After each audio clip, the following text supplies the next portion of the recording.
Hello, everyone. Welcome to the Friday Five. I am excited to be able to not only share another week of the Friday Five, but also to share that I have a actual presentation. And so it'll be a lot easier to follow the frames and what we're talking about today. So, if you're just joining us, the Friday Five, every week I cover one Montessori toy, one non Montessori toy, a practical life idea, a book, and a parent question I found this week.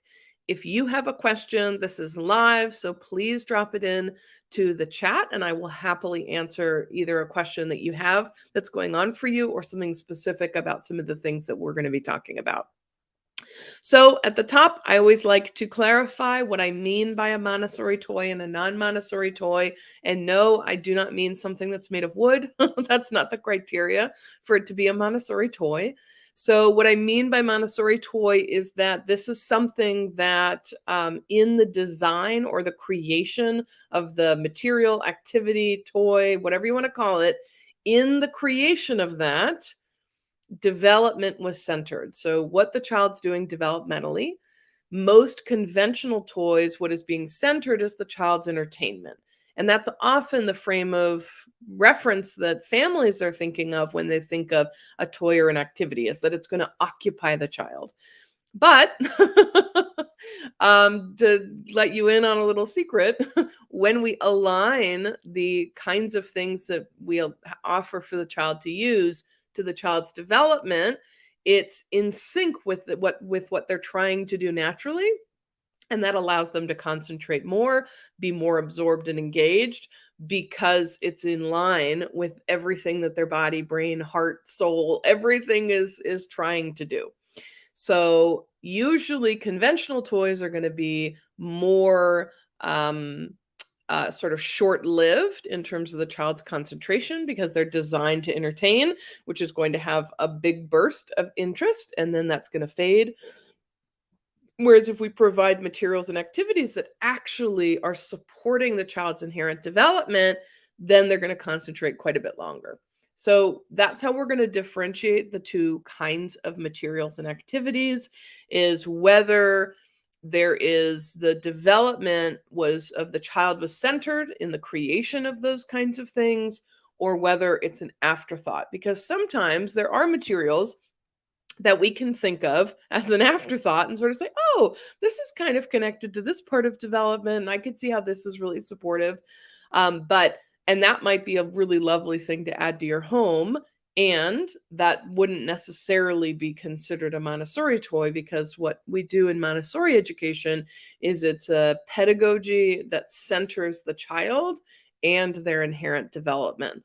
Those are not inherently the same thing. So the child's development is sort of this universal path that humans are on, no matter where you grow up, where you're living, what century you're in. There's a predictable path of human development. So that's the development that's getting centered. And then there's the child in front of us. So who is the child in front of us? And how do we center them on this journey that's rather predictable? It's sort of in the long view, even if the child is going to go their own path on that. So let's get into it. So our Montessori toy of the week is going to be something called locks and latches. This is going to be something that is most popular in toddlerhood. And our non-Montessori toy is going to be a busy board. And so we're going to take a look at these two side by side. Oh, I had a slide that has them back to back. So let me refresh and just make sure that I can get the correct side by side. Refresh. So here we go. I'm going to add this back into my stream and hopefully see this refreshed. Let's see. Nope, it's not. That's okay. So we're still going to discuss it. It's not refreshed right now. So what makes locks and latches? How is it developmentally centered? And how is a busy board not? So, as you can imagine, the locks and latches are a lot less busy than the kind of busy board that we were just looking at, that we'll look at in a moment. So, this is a Montessori material because what's getting centered for the child, if we imagine the child in toddlerhood, they are very interested, and babies are interested in this as well, but in terms of their motor capacity, this is mostly going to be a toddler toy. But what they're interested in is binary play. And what I mean by binary play is it's the thing and then it's the opposite of the thing. So they're interested in putting things in and taking things out, putting things on and taking them off. Toddlers do add another sequence, but what's really interesting about locks and latches for the child is if you can allow the child to be able to interact with various kinds of locking and latching mechanisms, it tends to be very interesting to the child because they're able to do that binary play. How do you close it? How do you open it? And it's in a lot of different kinds of opening and closing. It's not just a drawer that opens and closes. Now it's all these different ways that they can use their hands to do the same kind of binary play that they already really like. The other thing that you'll notice in terms of having it be developmentally centered, right? So we know that the child is in toddlerhood, their hands are now free, where they once had to use their hands for all of their mobility. The child has to use their hands to crawl, they have to use their hands to cruise.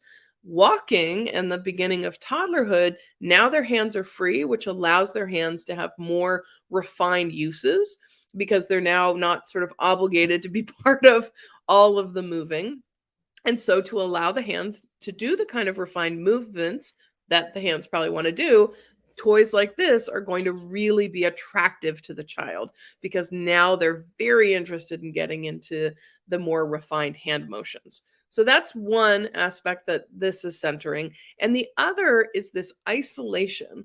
So rather than in the busy board, you see this complete overload of all these different things. There's music, there's gears, there's knobs, there's locks, there's latches, there's a phone, I mean, there's so much going on here. And this is probably going to attract a big burst of energy and then it's going to go quiet. And it's because of this complete overwhelm and overstimulation where the child is spending 2 seconds on every single one. And over time, that just becomes not very interesting. Whereas when you isolate things and you actually say, instead of doing, a million things one for 1 or 2 seconds, have one plate available for the child or two plates. But the ability to have the plates be separated allows the child to say, do I want to do the hook and eye closure or do I want to do this other, the chain lock?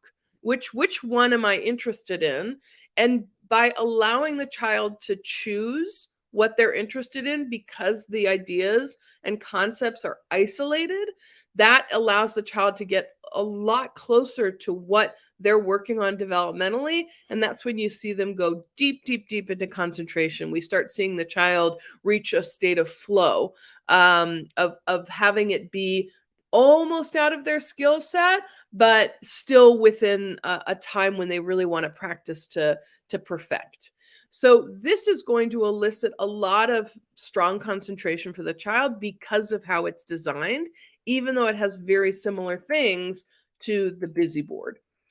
The other thing with the busy board is it's keeping the child at a very surface level in terms of the kinds of things that the child might be interested in. By the time they're done playing with this, they're not necessarily aware for themselves of what they're more interested in because it's all available all the time. Whereas something like locks and latches or having a separated musical instrument or having a separated activity for, something else, that really allows the child to dial in and focus and decide, oh, this is really, I want more of this kind of stuff. And you can see it for your child.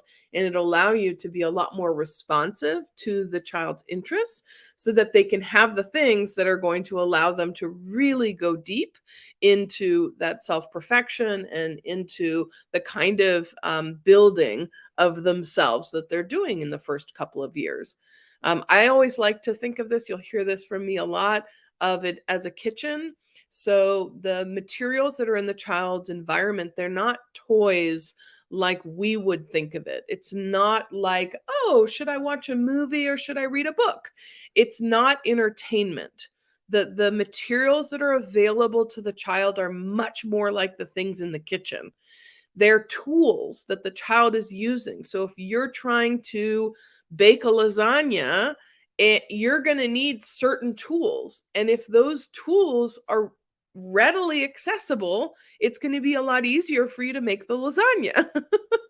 Whereas if the tools are misorganized or you don't have the right tools, all you have is like, you know, muffin tins and things like that. Well, you can still try to make the lasagna, but it's going to be harder, especially when you have to go find them and you don't know where they are.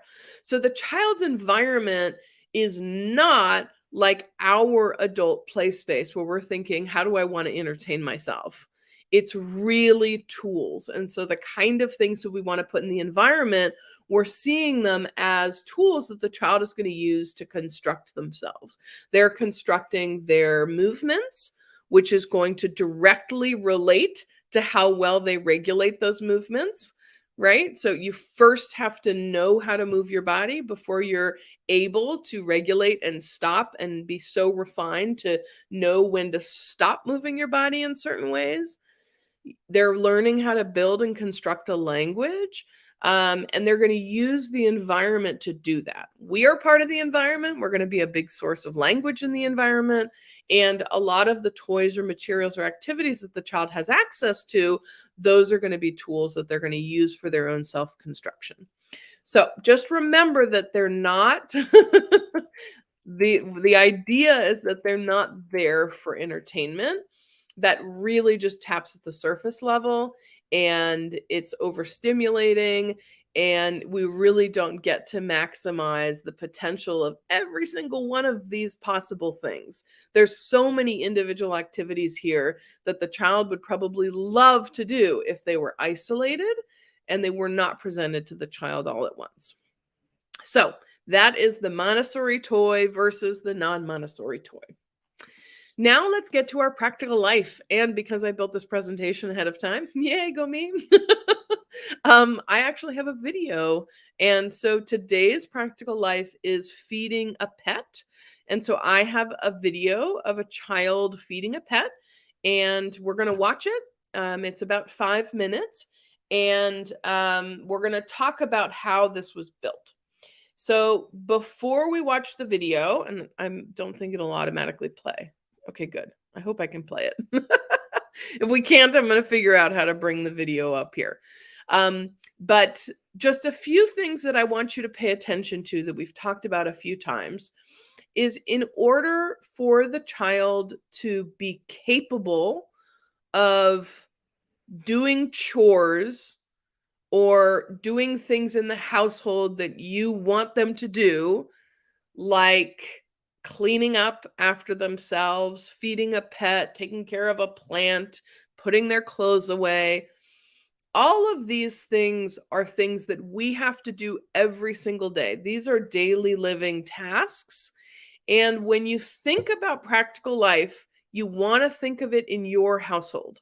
So if you don't have a pet that needs to be fed like she's feeding a dog in this video, then you don't set up this kind of practical life activity. You think about, what am I doing every single day in my household that are just necessary things that I need to do every day, that when my child's an adult, they're going to have to do every day? And what would it look like to slowly incorporate them into those tasks? That is practical life.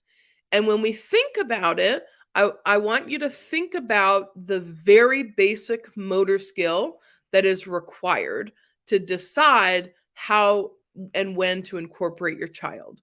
What I mean by that is you might think, oh, my child is not old enough, or I don't think that they're ready to do something like feeding the pet. I think that they're too young, or I'm wondering if this is a reasonable chore for this age. I would think about the motor skills and say, what are the tasks in this chore? My child needs to walk. First question, can my child walk? If they're not walking yet, then no, this would probably not be a reasonable chore for the child to do. But if they are walking, okay, we've got the first one. Next one is they need to be able to, in this scenario, with the way that I've set it up, is you need to be able to hold a scoop and put it into a bin and scoop upward. Do I believe that my child is capable of that? If she was, just started walking, let's say she was 13 months and she was falling down and up and occasionally crawling and still walk, I would probably say, yeah, she's walking, but I don't think that she's stable enough to also scoop something. Maybe in a little while, I'd say, yeah, I've seen her in the bath. She can scoop something and pour it. And yeah, she probably isn't very good at it, but that's a reasonable expectation that she could start to participate. Because I think a lot of times we think about chores and we think, is my child cognitively able to completely understand the skill? And that's not the requirement, because then we'll wait to do chores until they're much older when they're not even interested. The child who wants to do chores is the toddler. That's when they want to do chores. And so if you can allow them an opportunity to practice being involved in chores, then they're going to come out as a 3-year-old capable of doing chores. It's not so much of a big ask because they have the skill already, and then they just do the chores. Instead of them not having the skill, and then also we've missed a developmental moment when they were interested. Toddlers really want to be involved. So we want to take advantage of it by giving them the opportunity to do the chores from that time forward, and being reasonable with the kinds of things that they might need help with. So sequencing is going to be a big one that they might need help with, of what do you do first, second, and third. They're mostly going to rely on muscle memory. They're not going to rely on, I remember what happens next. So the more they see it, the more they practice it, the more they're going to know what the steps are. And if they get lost or confused, then we can be there to prompt them with the next step, and they're still doing it on their own. So I'm going to see if I can play this video. Oops, I can't. Man, I was so happy with me figuring out figuring out this layout, and now I see that it's just not working. Okay, so feeding the dogs. I'm gonna add it here. Can I add it here? I really want to show you guys this video. I'm going to figure this out. So give me a moment. I am going to figure out this technology before I'm done with this. Oh, you know what? I can show a video file. Yes, I can, I think. Haha. I can share that. Hey, here it is. Okay. Yay.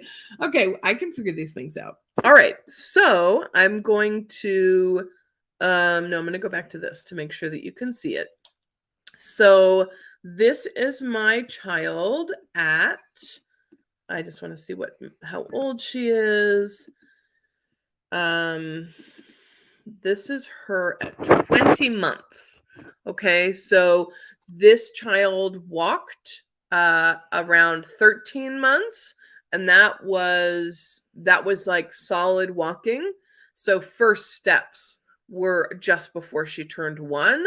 But of course, children spend, some time still having crawling, being very efficient. So this around 13 months is when she was fully upright. And so this is 20 months. This is 7 months into walking. This is a child who has been watching us feed the dogs because it's a practical life activity in our household. So she sees it twice a day, every single day. And then she's also been given the opportunity from walking, so from about 13 months, to participate in certain parts of the task. So now she can do the full sequence mostly because of muscle memory. So I want you to pay attention in this 5-minute video of her feeding the dogs at 20 months. I want you to pay attention to the muscle memory, the sensory cues that she's picking up on in order to know what to do next. So we had the dogs. The dogs also are being supported by us in the fact that they are trained to wait for their food and they don't come running over. So let's take a look and I'll point out some things that has made this kind of task successful with a child at 20 months.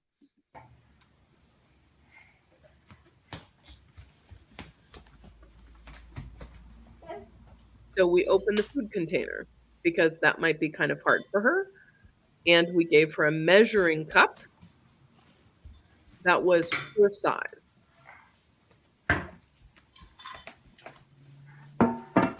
Okay, we've shown her to bring the food bowl to the container.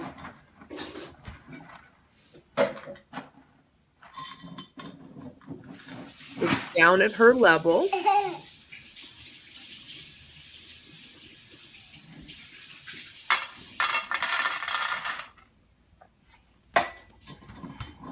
And we've taught her because we gave her a smaller scoop. Normally we have a bigger scoop and we do 1 scoop, but we've shown her that with the small scoop you do 2.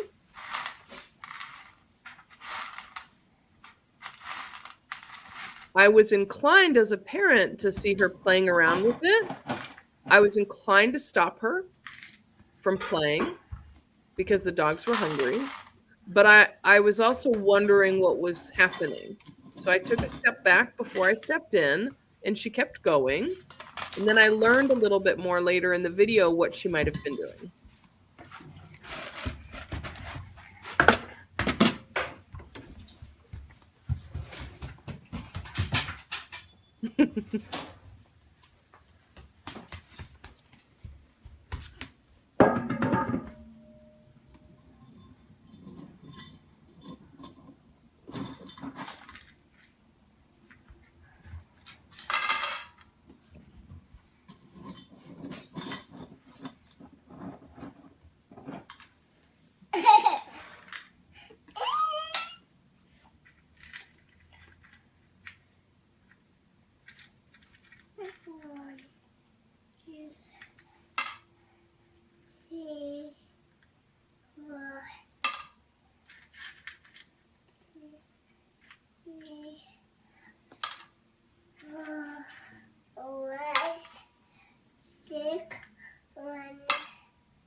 So I don't know if you can hear it. It might just be me as her mother being able to understand her, but she's counting. She's not counting correctly, but you can hear her counting. That's very common for toddlers to start understanding that their quantity exists. Quantity is a thing, meaning if you offer a 9-month-old 5 cookies or 1 cookie, they're gonna, it's who knows what they're gonna pick. You tell a toddler, I'm gonna give you 5 cookies or 1 cookie, what do you want? They're gonna pick 5 cookies because they start to develop an awareness that quantity exists. And they hear us counting and then they try to put those 2 things together. So she did not give this dog enough food.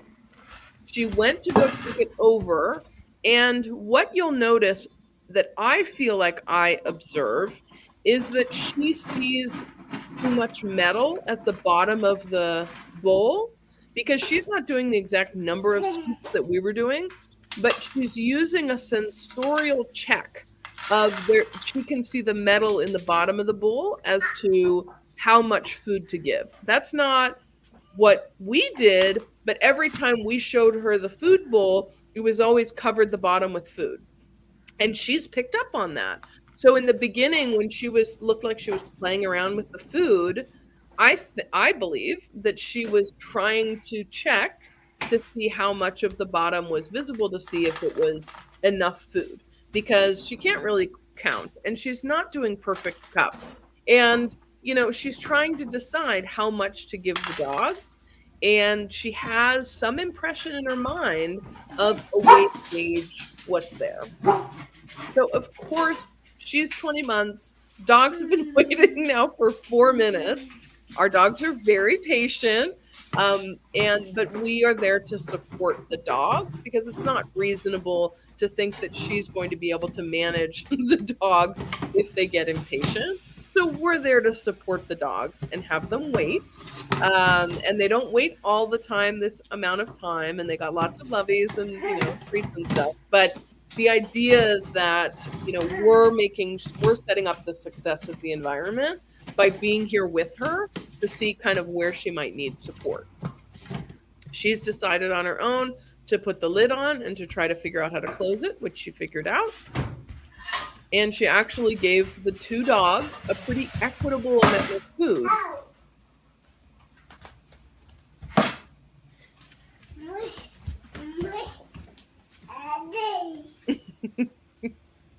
Okay.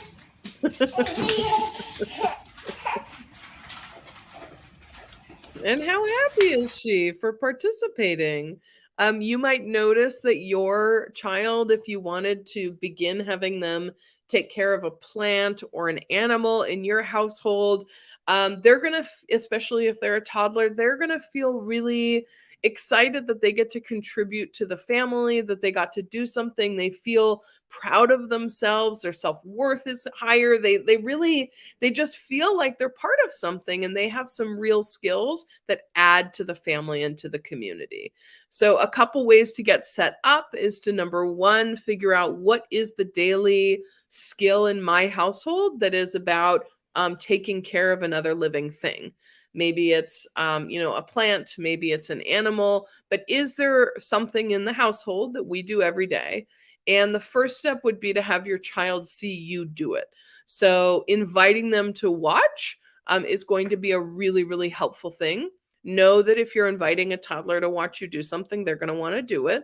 So having it set up where things are accessible and available to them to be able to do this task is really, really helpful. Knowing that the bar is, do you have the basic motor skills to do this? And if they do, then they can participate.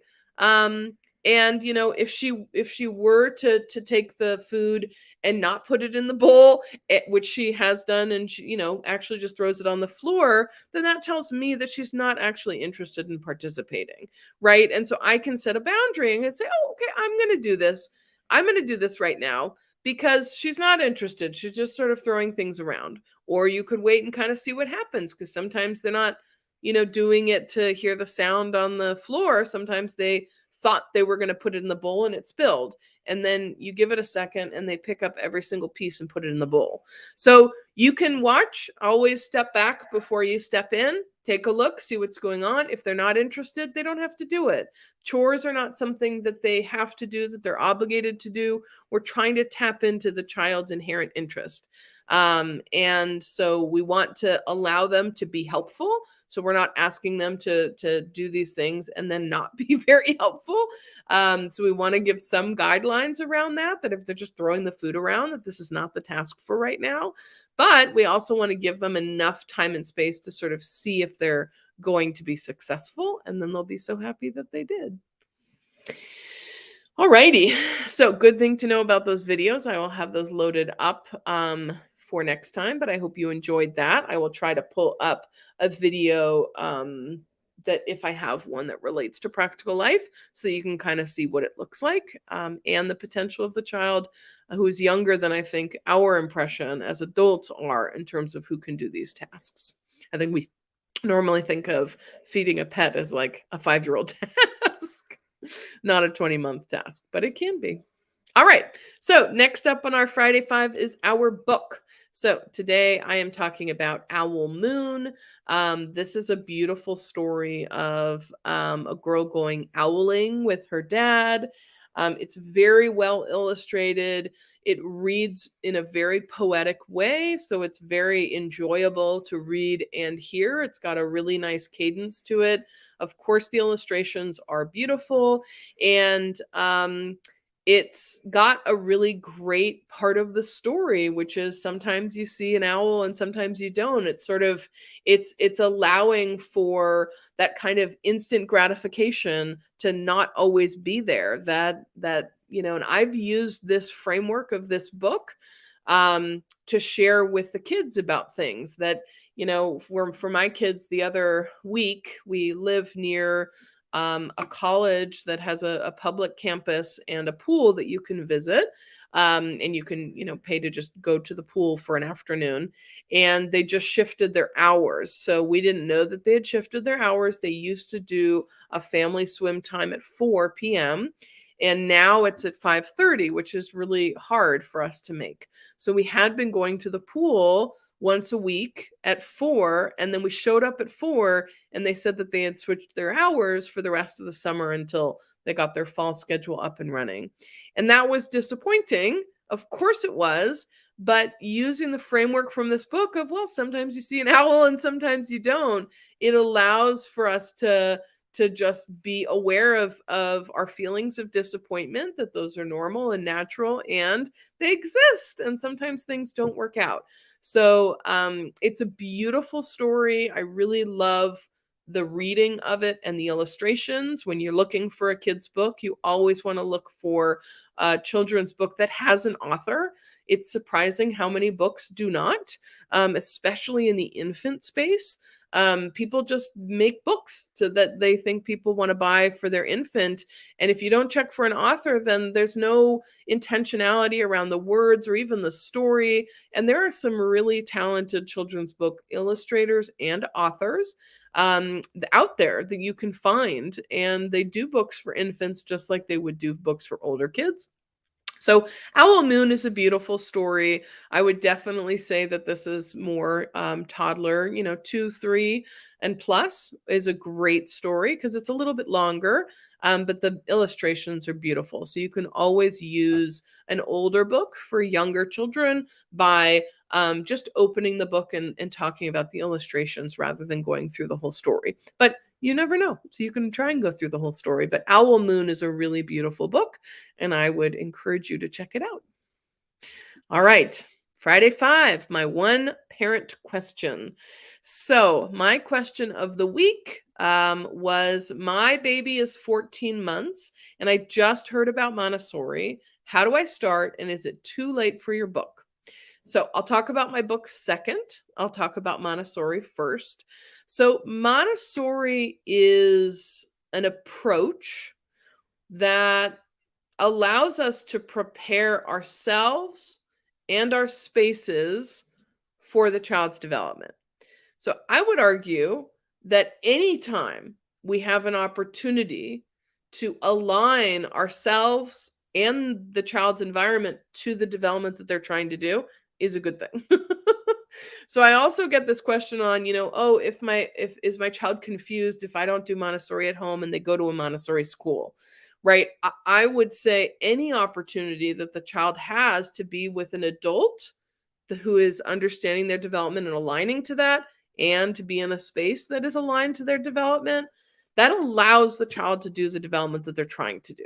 That's what we want. That's, as Montessori practitioners, we know the child wants to do this development.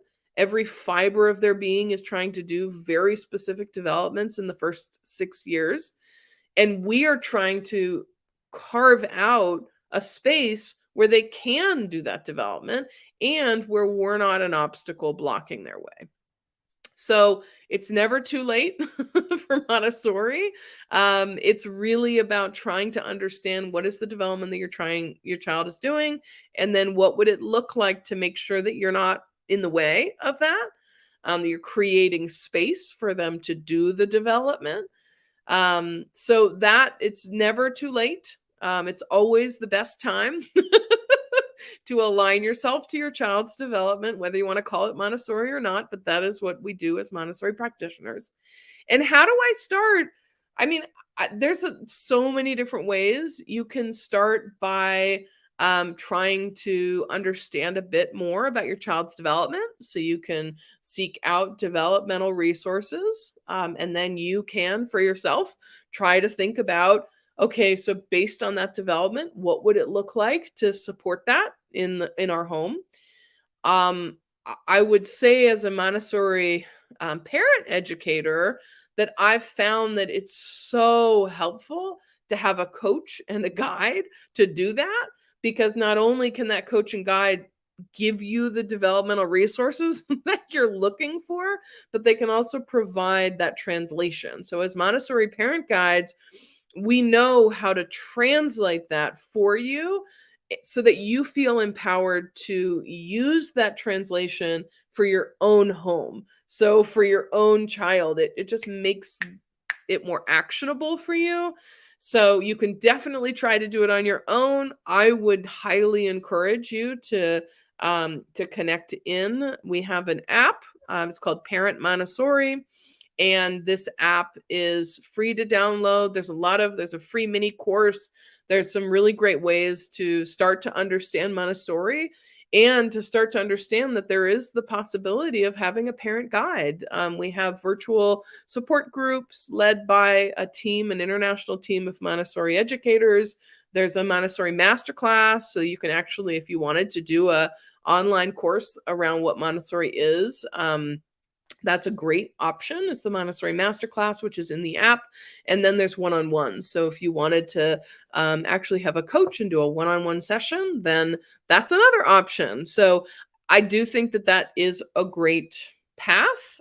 In terms of my book is called Babies Build Toddlers, and it's a Montessori guide to parenting the first 18 months.